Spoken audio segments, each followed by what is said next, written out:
ईश्वरीं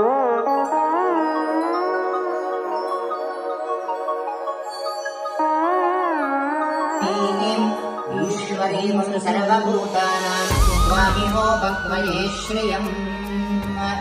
सुमङ्गलेरियं वधूरिमागं समेत पश्यतां सौभाग्यमस्यै दत्त्वा याथास्त्वं विपरेतना महालक्ष्मी नमः सपुष्पचन्दनं समर्पयामि इब्रू सेरि उच्यते हर्षण कुङ्कुम सोममरादीयतो निदाहाति वेदाः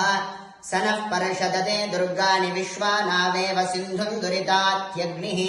ताम् अग्निवर्णाम् तपसा ज्वलन्तीं वैरोचनीं कर्मफलेषु जुष्टाम् दुर्गाम् देवीं शरणमहं प्रपद्ये सुतरसितरसे नमः मे श्रिये पद्महस्ते सुगन्धे वक्षस्थले पुण्यसुजायमानैः प्रमोदमानैरभिमन्यमानैः पुत्रैः पौत्रैः श्रीवर्धताम् दीर्घामायुः शतमानं भवति शतायुः पुरुषस्येन्द्रिय आयुष्येवेन्द्रिये प्रतिष्ठति स्तनदेवता महालक्ष्मी देवता अनुग्रहेण इदमान्यस्य महालक्ष्मी देवता संपूर्ण अनुग्रह कृपा कटाक्ष सिद्धिरस्तु महालक्ष्मी देवता अनुग्रहेण मनोवांಛ ಫಲ ಸಿದ್ಧಿರಸ್ತು ತಥಾಸ್ತು ಯಾವ ವರ ಬೇಕಾದ್ರೆ ಅದೆಲ್ಲ ಕೂಡ ಮಹಾಲಕ್ಷ್ಮಿ ದೇವಿಗೆ ಕೇಳಬೇಕು ಓಂ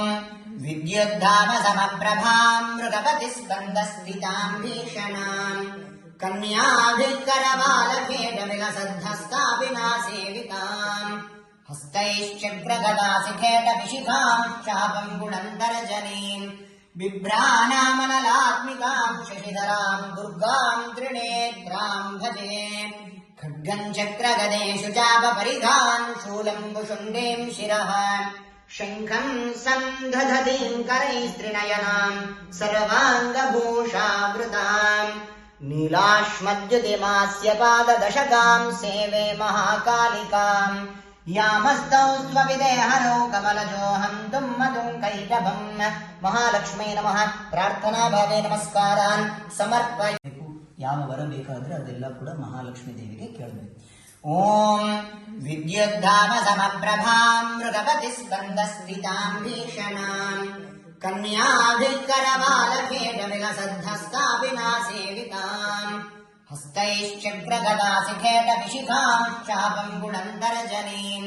बिभ्राणामनलात्मिकां शशिधरां दुर्गां त्रिनेत्रां भजे खड्गं चक्रगदेषु चापपरिधान् शूलं भुषुण्डीं शिरः शङ्खं सन्धधतीं करैस्त्रिनयनां सर्वाङ्गभूषावृताम् नीलाश्मद्युतिमास्य पाददशकां सेवे महाकालिकां यामस्तौ स्वविदेहनो कमलजोऽहं तुम्मधुं कैटभं महालक्ष्मी नमः प्रार्थना भावे नमस्कारान् समर्पयोतिमसमृद्धिं च सर्वान् निर्णुत मे गृहात् गन्धद्वारान् दुरादर्शान् नित्यपुष्टाङ्गरेशनीम् ईश्वरेगुं सर्वभूतानां त्वामिहोपक्वये श्रियम् श्रीर्मे भजतु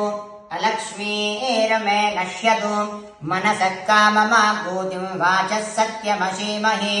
पशूनां रूपमन्यस्यामहि श्रेयतां यशः कर्दमेन प्रजा भूत्वा मयि सम्भव कर्दम श्रियं वासय मे कुले मातरं पद्ममालिनीम् आपसृधन्तस्निग्धानि चिक्लेतव समे गृहे निच देवें मातरं श्रियं वासय मे कुले आर्द्रां यत्करणीं यष्ट्यो सुवर्णां हेममालिनीं सूर्यां हिरण्मयीं लक्ष्मीं जातवेदो महावः आर्द्रां पुष्करणीं पुष्टिं पिङ्गळां पद्ममालिनीं चन्द्रां हिरण्मयीं लक्ष्मीं जातवेदो महावः तां महावः जातवेदो लक्ष्मीरमणवगामिनीं